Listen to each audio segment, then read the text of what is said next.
astonishment, rising to his feet. "Yes." "Thank you.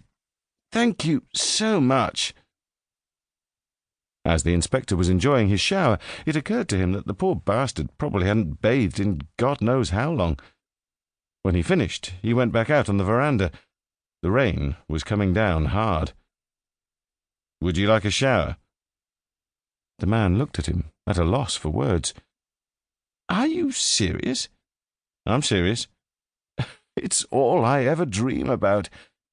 You have no idea how grateful I am for this." No, the man spoke too well to be what he appeared to be. The stranger bent down to pick up his bag and followed the inspector. But if he was an educated man, how had he ended up in such a state? When the man came out of the bathroom, he'd changed his shirt, but this one too had a frayed collar and cuffs. He smiled at Montalbano. "I feel 20 years younger," he said. Then, with a slight bow, "Savastano's the name, if I may." "A pleasure to meet you. I'm Montalbano," said the inspector, holding out his hand. Before shaking it, the man made an instinctive gesture, rubbing his palm on his trouser leg as if to clean it. He smiled again, revealing a gap where a tooth was missing in front.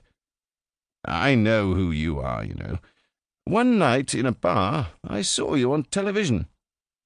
"Listen," said Montalbano, "I have to go to the office now." The man understood at once.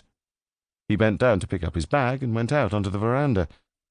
"Do you mind, Inspector, if I stay here until it stops raining? My home, so to speak, is just a stone's throw away, but in this rain— But you go ahead and lock up." "Listen, if you want, I can give you a lift." "Thanks, but that would be rather difficult." "Why?"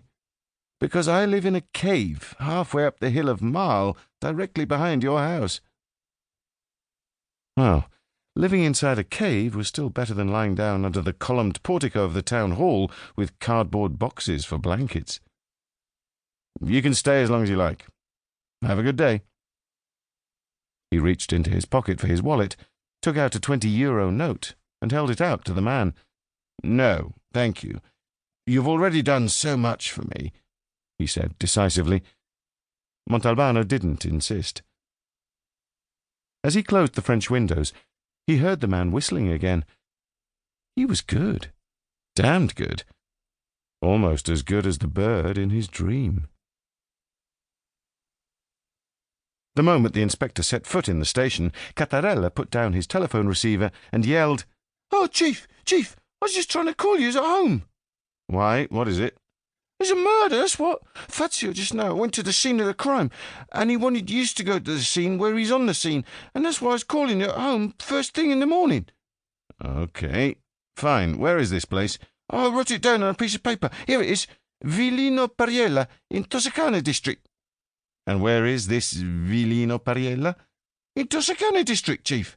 "Yes, but where's this district?" "Dunno, Chief." "Listen, get Fazio on the phone and put the call through to me." Following Fazio's instructions, he got to Villino Mariella. Cattarella would never manage to get a name right, not in a million years, after some 45 minutes at the wheel, since there was a lot of traffic, and the rain kept falling hard from the heavens and slowed the circulation down. It was a 2-story house, right on the road that ran along the beach. The gate was open, and under the portico there was a police car beside 2 other cars. Since he didn't want to get wet, as it was still raining cats and dogs, he drove up and parked beside the other cars. He was about to get out when Fazio came to the window. "Good morning, Chief." "Does it seem so good to you?" "No, it's just a way to say hello." "What happened here?" "Ragioniere Cosimo Barletta, the owner of the house, was murdered." "Who's inside?" "Gallo, the dead man, and his son Arturo, who discovered the body." "Have you informed everyone?" "Yes, sir. 5 minutes ago." Montalbano went into the house with Fazio following behind. In the first room, which was rather large and clearly furnished as a dining room, were Gallo and a 40-ish man with glasses, thin and anonymous-looking.